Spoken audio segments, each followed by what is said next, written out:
He didn't kiss me first. He didn't ask if I was ready. He just unbuttoned his shirt, unbuckled his silence, and took what he believed he owned. Not cruel, just final. Like a man honoring a transaction, not touching a woman.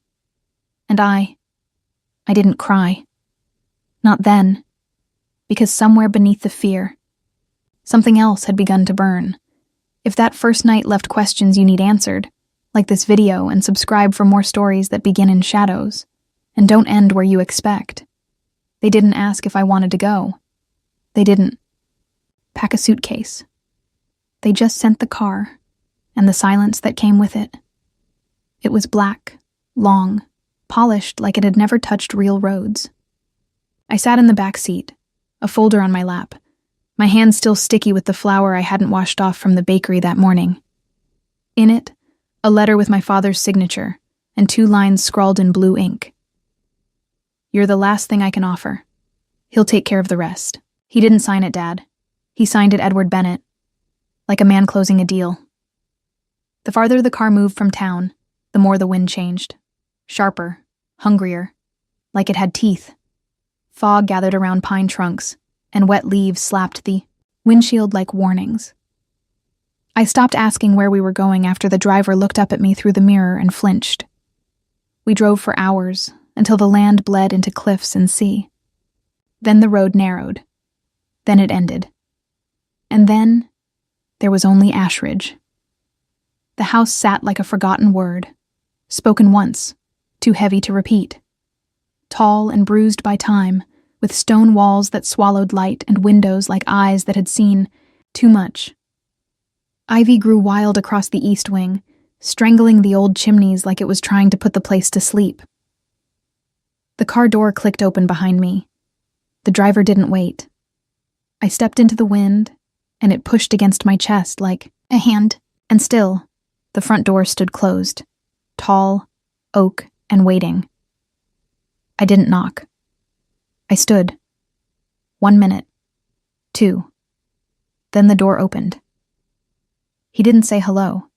He didn't ask my name. He just looked at me like someone who had expected a box and received a breathing body instead. "You're the Bennett girl?" I nodded, gripping the folder like a weapon. "Clara," I said. "Clara Bennett." His eyes didn't blink. Name's short, debt's long. Then he turned and walked inside. I followed. Not because I had to, but because the wind behind me didn't leave any other option. The inside of Ashridge was colder than outside. Not in temperature, though my bones did ache, but in absence. The walls were high, the ceilings impossible. A grandfather clock ticked, like it had no one to talk to. The lights were dim, and they weren't golden. They were amber, like old teeth. He led me past a fireplace that hadn't been lit in what felt like years, past a portrait of a woman with a mouth too tight to smile, and eyes that followed me even when I looked away. I wanted to ask if that was his mother. I didn't. I was still trying to keep my breath even. "You'll stay in the East Room," he said. His voice was low, not unkind, just unfinished. Like every word he said had to fight its way out of his ribs first. I nodded again. I seemed to have lost the ability to speak in full sentences. "You'll have food, heat, quiet. I won't bother you. Don't bother me." And just like that, we had a contract. Not a marriage. Not a home. Not even a shared life. Just a ceasefire. The East Room was at the top of a narrow staircase, the kind that groaned under your weight like it was keeping count. The hallway smelled like cedar and cold iron. The wallpaper peeled like old skin, and the door to my room didn't have a lock or a handle. Just a pull ring, old and brass, cool to the touch. Inside, the room was bare. A bed, a desk, a single lamp on a dresser, a window facing the cliffside, shuttered. The only thing that felt chosen was the folded blanket on the end of the bed. Blue wool, clean. Still warm, maybe. I turned, and he was gone. I sat on the bed, folder still in my lap, and exhaled for what felt like the first time in hours. I opened it again. There were no terms, no schedule, no warning, just a single page. In settlement of outstanding debt. Acceptance in full. Signed by my father, co-signed by Lucian Vale. That was his name. I hadn't even known it until that moment. That night. I didn't unpack. I didn't cry. I didn't dream. I laid still, like furniture, and listened. Somewhere in the house, a door closed. Somewhere else, footsteps paused, then didn't move again. In the dark, I pulled the blanket to my chest. It smelled of ash and something familiar I couldn't name. Not cologne, not smoke. Memory, not mine. His. I didn't know then what kind of man Lucian Vale was, only that he lived alone on a cliff and opened his door not with a smile, but like he was letting in a ghost. And I wasn't sure if I had died a little to walk through it. But I remember this. Before I fell asleep, I looked at the empty corner of the room and thought, this place doesn't want me. Then I remembered the way he had looked at me, and I thought again. Maybe it wasn't the house that was waiting. Maybe it was him. They didn't lock the door, but I couldn't open it. The east room was meant to be mine, yet it felt borrowed.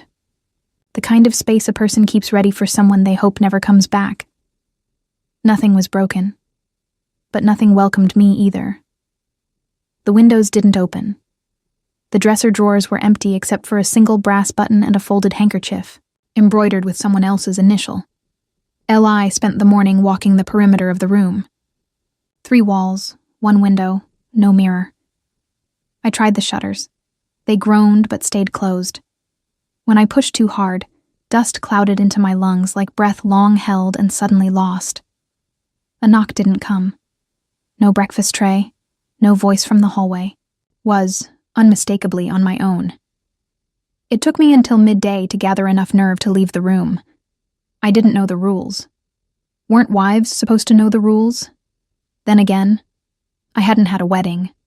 Just a signature and a stare that still lived behind my eyes. The hallway outside was silent but not still. There's a kind of quiet that feels like listening, and Ashridge held that kind of hush. Like every wall had been waiting for years to hear someone's footsteps again. Mine were soft, barefoot, out of defiance or fear. I wasn't sure. I passed, a long mirror covered in a white sheet. The cloth moved slightly as I passed, even though there was no draft. I found the kitchen by accident. It was sunken and old, filled with copper pans and the lingering smell of something burned. Eggs, maybe. Or memory. A cast-iron kettle rested on the stove. Cold. There was a single teacup in the sink, and beside it, a spoon. Still wet. Someone had been here. Not long ago. I turned toward the garden door, just to feel something open, but it was bolted with a chain that had rusted into place. Through the pane of dusty glass, I saw the sea, gray and churning, beating against the cliff, like a slow, steady heart. I stayed in the kitchen for an hour, pretending to look for tea. I think I just needed proof the world still included color. Ashridge muted everything, sound, light, even memory. There were no family photographs, no laughter buried in the corners. Only objects, scrubbed of meaning. Except the piano. It was in the parlor, tucked against the west wall. Upright, closed, and silent. I ran my fingers across the dust on its surface, not to play it, just to make a mark. Don't touch that. I turned. Lucien stood in the doorway, not angry, just there, like he'd always been there. I wasn't going to play, I said. That's not the point. He walked past me and wiped the piano clean with his sleeve. Like it mattered.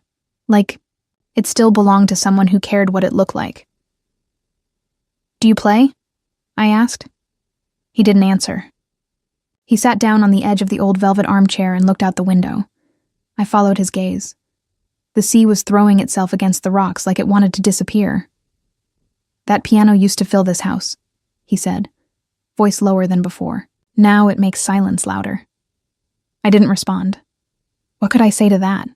What do you say to a man who speaks in riddles you're not sure you want to understand? Instead, I asked, was she a musician? He looked at me then. Really looked. And I saw it. The flicker. Not pain exactly. Regret. Or maybe something too old for a name. She used to sing, he said. But never here. Then he stood and walked away. That night, I found the coat. It was folded over the back of the desk chair when I returned to the east room. My own cardigan was still draped on the bed. I hadn't left the room in anything but that.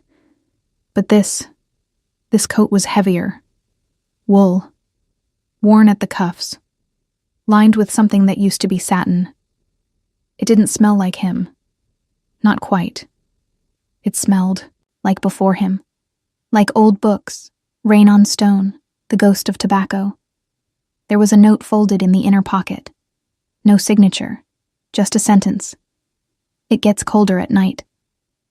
I pressed the paper to my palm. My heart beat once, hard, and then kept going like nothing had happened. I didn't see him the next day or the one after, but I knew he was there, in the way the fireplace stayed warm, even though I hadn't lit it, in the way the kettle started to whistle just when I needed it, in the sound of boots outside my door, never stopping, never knocking. He was leaving me space. Or maybe he was circling the edge of something, afraid to fall in. I started writing again. Just little things. Lines in the margins of a recipe book I found in the kitchen drawer. Not poems, not stories, confessions I used to hum when I was afraid. I don't remember the sound of my mother's voice. I want to belong. Somewhere, even if it hurts. I didn't know if he'd ever read them, but I left the book open on the table anyway. On the fourth night, I didn't sleep. The room was too warm, the blanket too soft. The coat still draped over the chair like a second spine. I opened the window. The wind hit me full in the chest, salt and dark. Below, the sea moaned like something wounded. The cliff edge just beyond my sight, and then a single light moved in the hallway below. Not flickering, just steady, like someone walking with purpose. I waited, but no one came. That was when I knew. He was watching. Not to own, not to haunt, to protect. But only if I let him. And I wasn't sure yet if I wanted that kind of safety. The kind that comes with a cost. The house had too many doors. Some led nowhere. Just closets without shelves, rooms without windows, a stairwell that ended in a brick wall. Others refused to open at all, sealed as if whatever was inside had been told never to come out again. But the worst was the door that wouldn't close. It was at the end of the north hallway, just past the conservatory with the glass roof half smashed by wind. I found it by accident. I'd gone looking for sunlight, but the day was gray again, and the garden path slick with saltwater spray. When I turned back, the wind pushed the door open behind me. A slow, steady moan of hinges that hadn't been touched in years, and it stayed open, no matter how hard I tried to shut it. Inside, a small sitting room. Dust thick on every surface. A chaise longue draped in white cloth. Books stacked like they'd been left mid-sentence. A single teacup on the windowsill. Cracked. A coat, women's, still hanging behind the door. The air was heavier here, not colder, not musty, just watched. And then I saw it. A photo. Face down on the side table, half covered by a brittle page of sheet music. I turned it over. She was beautiful. Dark hair, bare shoulders. Mouth turned just enough to suggest she hated having her picture taken. She was sitting on a stone ledge with the sea behind her. This sea. This house. She'd lived here, loved here, maybe, or been kept here. I put the photo back, face down. Some things are better left undared. That night, I found Lucian in the study. It wasn't locked. He wasn't drinking. He was just sitting. Fire low, jacket off. His shirt cuffs rolled up, veins visible beneath the skin. I stood at the door like I had something to say. I didn't. He looked up. Only once. You went to her room. I didn't ask who. I didn't need to. The wind pushed the door, I said. He nodded, as if that made sense. It never stays shut, he said. She was always the one leaving, even before she actually did. I waited. For him to say more. For him to tell me what happened. Where she went. If she died. If he lost her. If he let her go. He didn't. Why keep it open? I asked. He turned to the fire, voice lower now. Because I wasn't the one who closed it. I didn't know what to do with that, so I stepped forward, sat across from him. Let the quiet stretch. Do you miss her? I asked. A pause. His jaw tensed. His hand gripped the armrest tighter, knuckles sharp against pale skin. No. The kind of no that meant yes, or worse. Still, I should have left. That was what a smarter woman would have done. But I stayed. What did she leave behind? I asked. Lucian looked at me then. Really looked. As if weighing what I could hold. What I could understand. Everything, he said finally. Everything she said she'd take. He leaned forward. The fire lit his face in orange shadow. I gave her this house, this cliff, this silence, and it still wasn't enough. I swallowed, my hands folded in my lap. And me? I asked. You're not her. But I'm in her place. He said nothing. Just reached for the glass on the table, lifted it halfway to his lips, then set it down again.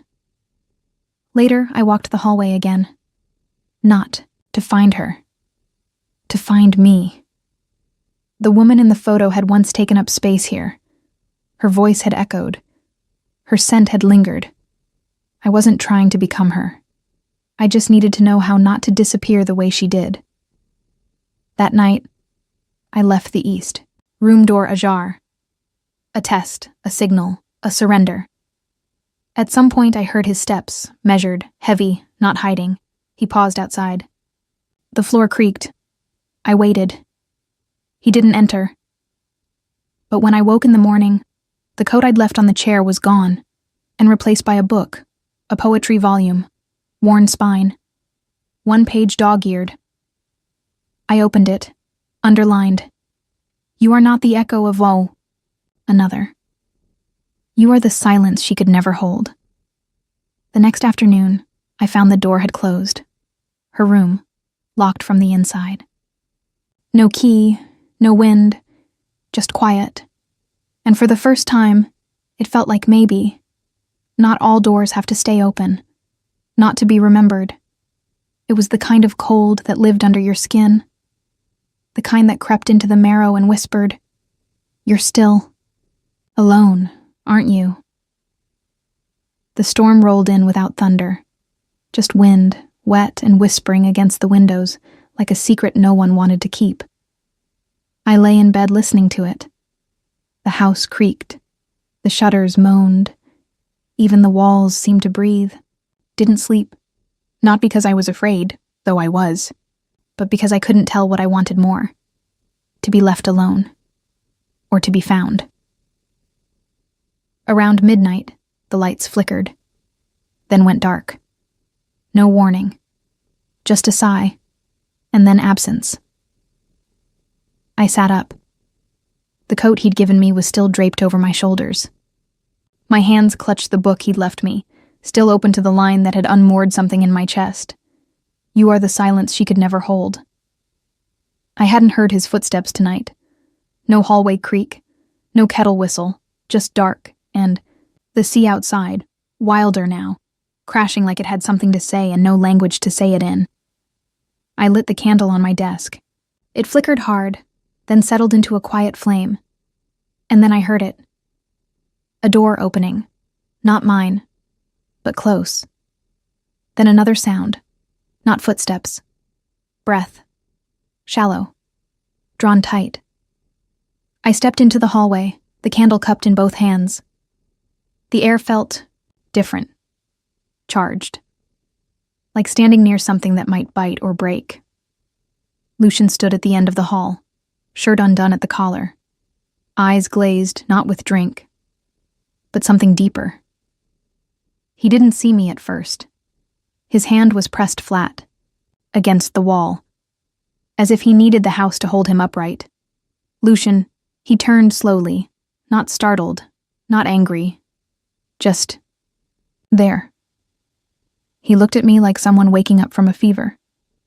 The lights went out, I said, voice quieter than I meant. They do that sometimes, he murmured. Another pause. A breath. Then, from him, I heard your door open. I thought, I heard something. You did. We stood in that stretch of hallway, 10, maybe 12 feet apart. But it felt like an entire childhood. Every time I'd been left behind. Every moment I'd swallowed instead of asking to stay.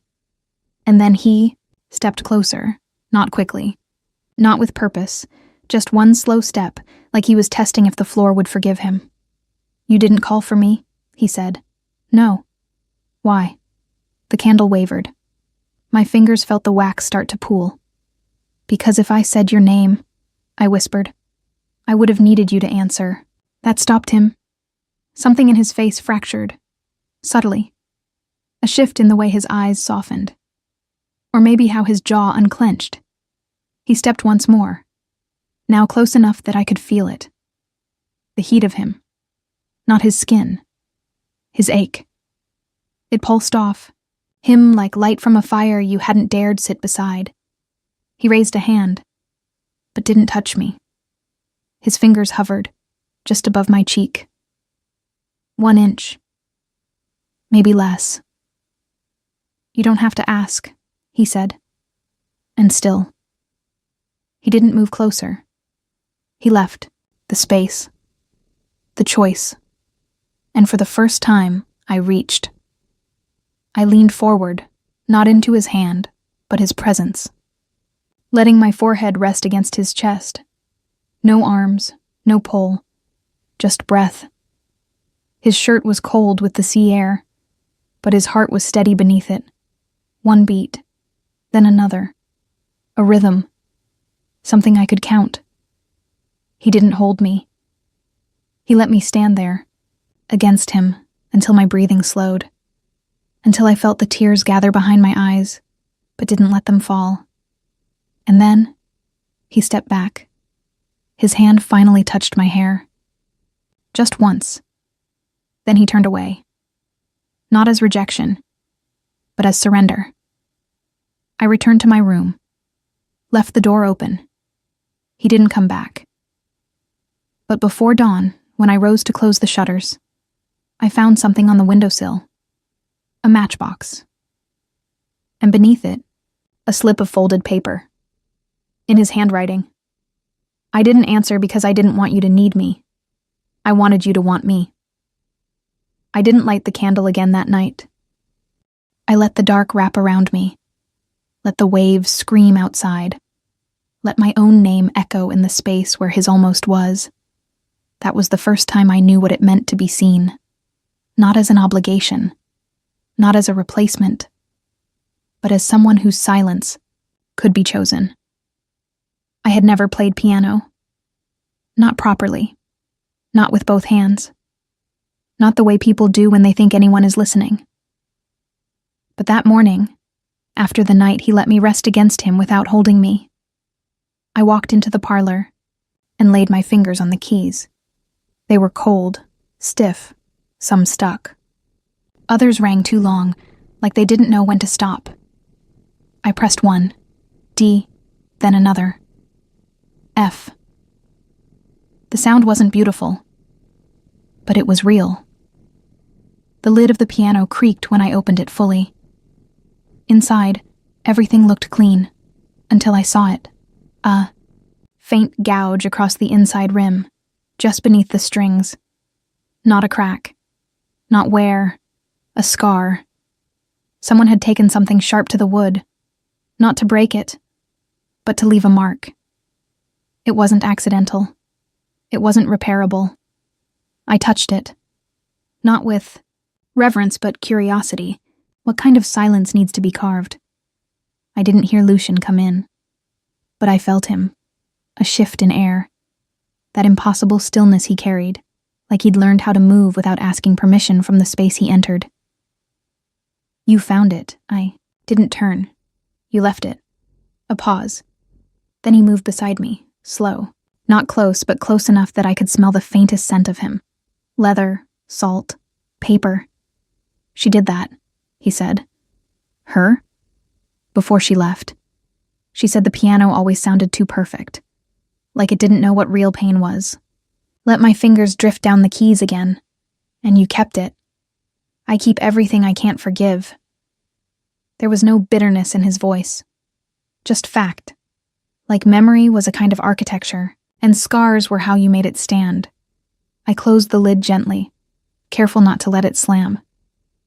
You don't play anymore? Not since she carved it. Why? Because now every note echoes something I didn't say. That stopped me. I looked up. What didn't you say? He held my gaze. This time he didn't turn away. That I wanted her to stay. That I would have changed. That loving her scared me. But losing her terrified me. A silence opened between us. Not empty. Dense. And me? I asked. You haven't left yet. He walked to the window, pressed his palm to the fogged glass. I don't know how to speak in real time, Clara. I only ever confess to ghosts. That afternoon, I didn't eat. I didn't leave the parlor. I sat beside the piano and stared at the gouge. I imagined her, hands holding the blade, dragging it slow, steady, like a promise, like a curse. Lucien didn't come back that night. No kettle whistled. No boots passed my door. I should have felt abandoned. Instead, I felt uncovered, like grief had opened him a fraction, and I had looked too far inside. Near midnight, I returned to the parlor, lit the candle on the mantel, let it bleed warm light over the polished lid, and I played. Only 4 notes. A tune I remembered from somewhere soft, maybe my mother's kitchen, or a dream too old to date. I didn't know the melody, but I let it live. Each note felt like a letter I'd never written. Each pause was its own confession. The next morning, the piano was open, not the lid, the inside. A single page of sheet music lay over the keys, not printed, handwritten. Title, Forsino signature, but I didn't need one. Later that day, I found Lucian on the garden path, staring at the cliff's edge. The wind tore at his coat. The sea threw itself upward like it wanted him to fall. He didn't hear me approach. I played it, I said. He didn't look back. I know. Did it sound like a ghost? No, he said quietly. It sounded like someone who's still here. I stepped beside him. Why write it for me? Because you played the piano even with the scar in it. He turned.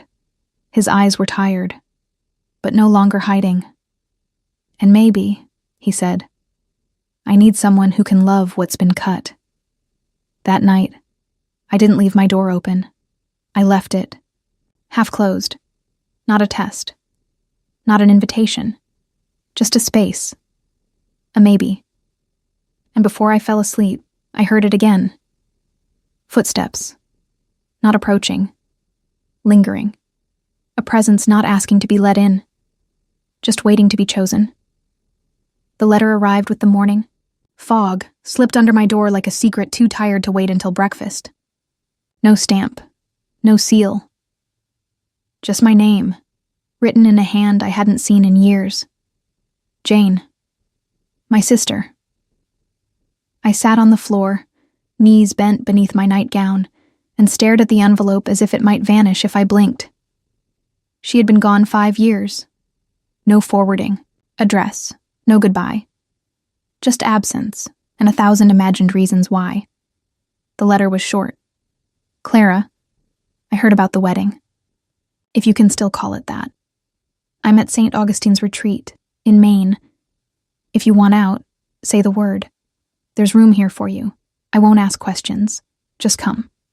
Jane. No apology. No explanation. But then again, when had we ever needed those? We were born into silence, raised on it. I didn't go to breakfast. I didn't touch the piano.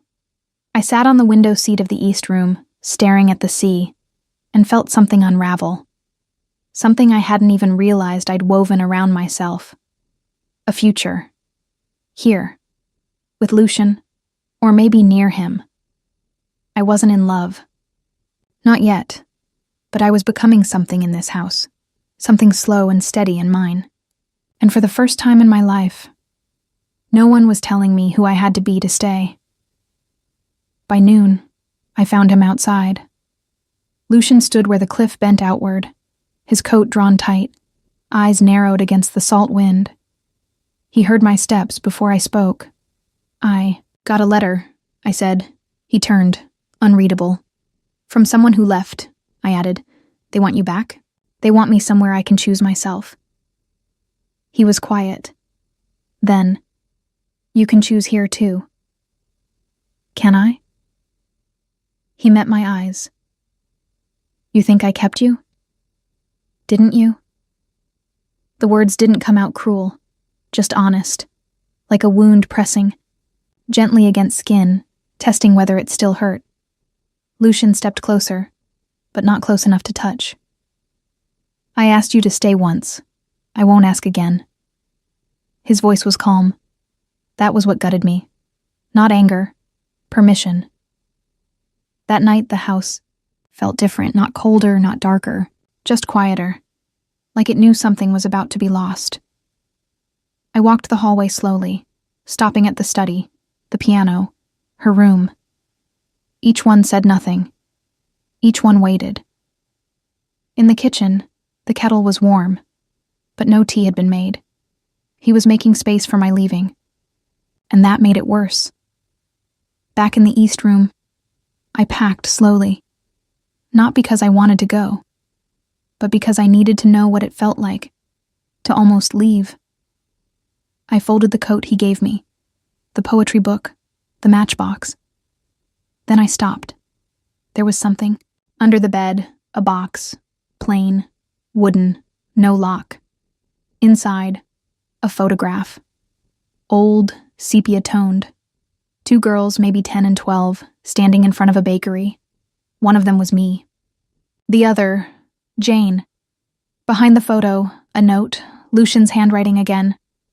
I asked someone to find her, just in case you ever wanted to. I sat on the floor, hands trembling. He hadn't spoken, hadn't tried to win me. He'd just given me the way out. Before I even asked, I didn't sleep.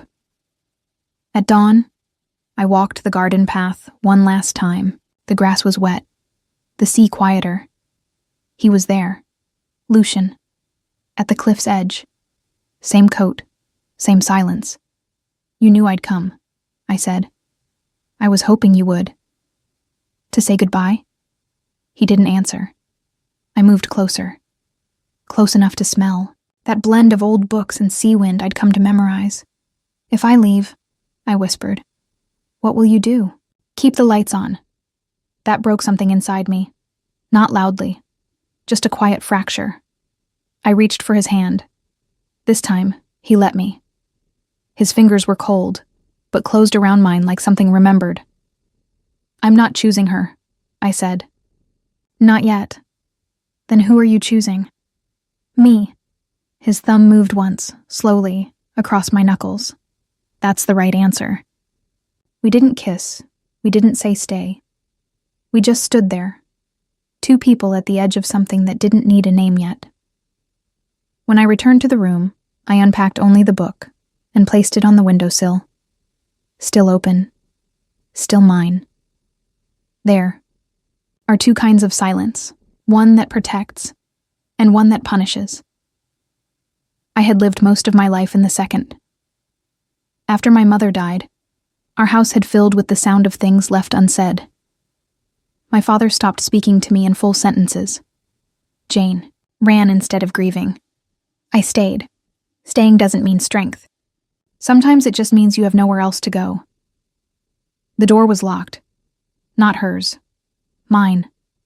The east room. At first I thought it was stuck, but the knob wouldn't turn. Not even halfway. I stood in the hallway barefoot, hair still damp from a storm I hadn't known was coming. Wind tore at the windows. The sea below groaned. And then I heard it. A voice, soft, familiar, from the other side of the door. You shouldn't have stayed. My breath hitched. You're not her. He'll leave you too. I stepped back. The voice wasn't real. Couldn't be. But it sounded like someone I hadn't heard in years. Jane. Not her grown voice. Her childhood one. The one that used to crawl into bed with me after bad dreams and whisper, "Don't tell Dad." I moved down the hall. Fast. Unthinking. To the only door I hadn't opened since the night I found the piano's scar. Her room. Lucien's ghost. The one he let walk out. The one I'd tried not to become. The door creaked as I pushed it open. Nothing had changed. Dust. A covered chair. The coat behind the door. But there, on the floor, was something new. A photograph. Curled at the edges. Discarded. I picked it up. My mother. Not young, but not sick yet. She stood beside a man. Not my father. Taller. Darker. The background was unfamiliar, but the expression on her face wasn't. She was smiling. Softly. Not for the camera. For him. I carried the photo to the study. Lucien was there, of course. He always was when I needed him least. And most. Did you know her? I asked, holding out the picture. He took it carefully, looked once, blinked. She used to come here. Before it was mine. Before I could afford to own anything. Why didn't you tell me? Because she wasn't your story. He handed it back. No explanation. No secret spilled. Just dignity. And the heavy pause of someone who knows grief doesn't always come from loss. Sometimes it comes from knowing. That night, I couldn't sleep. The voice didn't return. But the feeling did, like someone was knocking. Not to be let in, but to remind me they'd once lived here. I sat by the window and thought about doors, about how easy it was to close one and think you'd ended something. But echoes don't die in silence. In the morning, I packed again. Not to leave. To walk. Lucien met me at the garden gate. "Where are you going?" he asked. Not possessive, just steady. To see if I'm still afraid. Of what? Of what's mine. I walked the edge of the cliff until the wind no longer chilled me. Then I turned back. Not to the house. Not to Lucien. To the east room. The door was still closed, but this time it opened easily. Inside, the room was warm. Sunlight leaked in through the window. On the desk sat the poetry book, my matchbox, and a letter. Not Jane's. Not Lucien's. My mother's. I opened it with shaking hands. Clara, if you're reading this, it means I couldn't keep the promise I made you. That I'd always be there when you woke up from a bad dream. But I want you to know something I never said aloud. You were never meant to stay small to survive. You don't have to be quiet to be safe. You are not here to carry our silences. Leave if you must. But don't run. Walk. Choose. And when you stand still again, let it be because you love where you are, not because you were afraid to go. Mom, I didn't cry. Not yet. But something loosened in my chest. Something old. Something I hadn't even realized I'd kept in a drawer inside myself, labeled too heavy. That evening, I went to Lucian. He didn't speak, just looked at me like a man watching someone he expected to vanish. "I'm not going anywhere," I said. He exhaled slowly. "Why?" "Because this time I opened the door myself." And there was no ghost behind it, just me. He reached for me then, not with arms, with his voice. "I've been waiting for you to say that," he said. "Not to stay, to know why." "And you?" I asked. "I stopped living in her room the day you played the piano." We stood in silence. No storm, no letters, no past tugging at our heels, just wind, and us, and all the things we hadn't yet said, no longer screaming to be heard. By the end, it wasn't about love, not in the way people write about it, not the grand, sweeping kind that drowns everything else. It was about presence, the quiet kind. The kind that waits in the next room, doesn't ask, doesn't need. The kind that notices when you leave the window cracked and puts a book beside the bed just in case. The kind you stay for.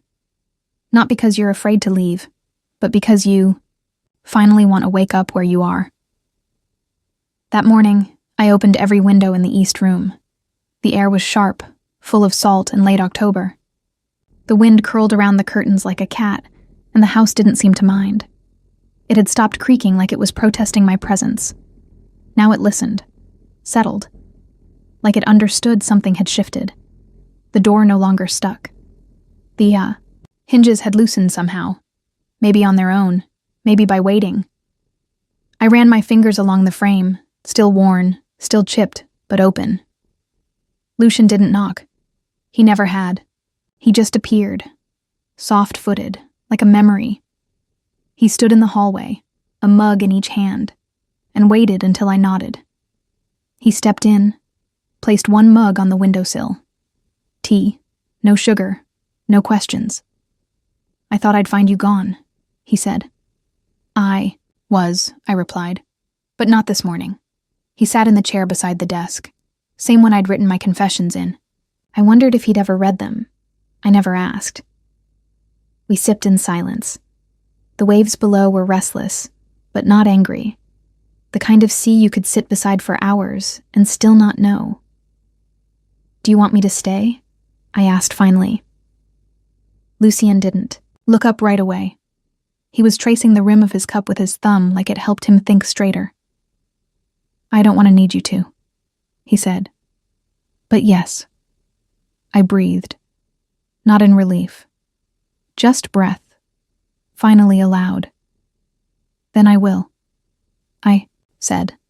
"Not forever, not for always, but today." He nodded, eyes steady on mine.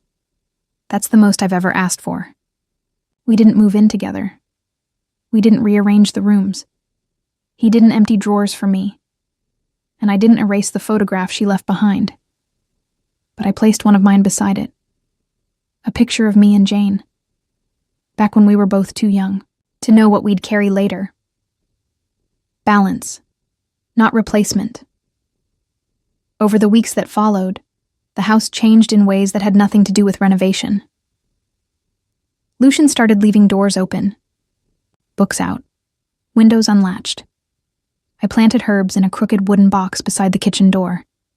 He didn't help, but he watched through the glass. And once, when I wasn't looking, he watered them. One morning, I woke to find my cardigan folded beside the fireplace, warm and smelling faintly of cedar. I hadn't worn it in days. The coat he gave me stayed hanging on the hook. I didn't wear it anymore, but I didn't return it either. Some gifts are better left waiting, just in case the wind shifts. We had our first argument in the conservatory. About nothing, really. He said something sharp about Jane. I said something sharper back. We both went quiet. The old kind of silence. I walked outside. Let the air bite. When I returned, there was a piece of paper slipped under my teacup. I speak in defense too often. I'm learning. Don't go. He didn't need to sign it. I stayed. Winter came. Snow layered the cliffs in white sheets, and the sea turned dark as ink. The windows fogged faster. The kettle whistled louder. The house breathed, and so did we. Some nights he stayed beside me.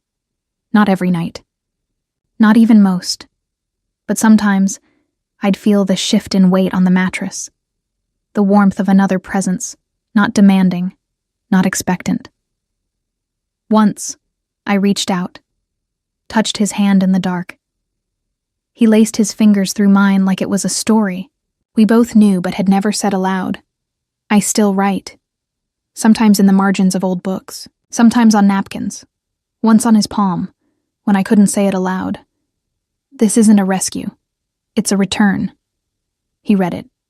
Didn't wipe it off until the next morning. One night, weeks later, we were sitting in the parlor, fire low, piano untouched. Why did you really let her go? I asked. He looked into the flames. Because I loved her more than she loved herself. And that's not love. That's prison. And me? You made your own key. So the room's not locked? He shook his head. Not anymore. I don't know if we'll last forever. I don't think that's the point. Some love stories aren't meant to be etched in stone. They're meant to be lived like breath, held close, let go, returned to. A house can have 1,000 rooms and still feel empty, or just two voices learning how to share space. This morning, I left the door wide open. Not for him, for me. If this story moved you, even in the quietest way, leave a like to let us know. And if you'd like more stories that linger long after the last word, don't forget to subscribe. Your presence here means more than you think.